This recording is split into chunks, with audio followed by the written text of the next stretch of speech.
ईद ए मिलाद मिरवणुकीसाठी पोलिसांचा route march. Eid ए मिलाद सणाच्या पार्श्वभूमीवर शिरूर शहरातील मिरवणूक मार्गाची पाहणी करण्यासाठी शिरूर पोलिसांकडून मंगळवार दिनांक 25 रोजी रूट मार्च घेण्यात आला. उपविभागीय पोलीस अधिकारी रवींद्र भोसले यांच्या मार्गदर्शनाखाली हा रूट मार्च घेण्यात आला.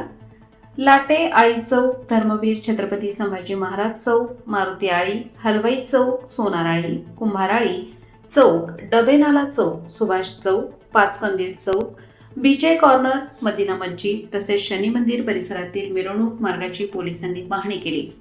यावेळी पोलीस अधिकारी व कर्मचारी, SRPF पथक तसेच होमगार्ड सहभागी झाले होते.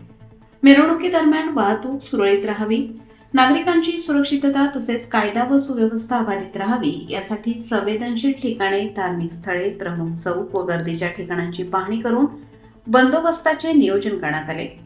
ईद ए मिलादचा सण शांततेत, उत्साहात व सामाजिक सलोख्याच्या वातावरणात पार पाडण्यासाठी शिरूर पोलिसांकडून आवश्यक प्रतिबंधात्मक उपाययोजना व गस्त वाढवण्यात येणार असल्याचे पोलिसांनी सांगितले. FS news live, Shirur.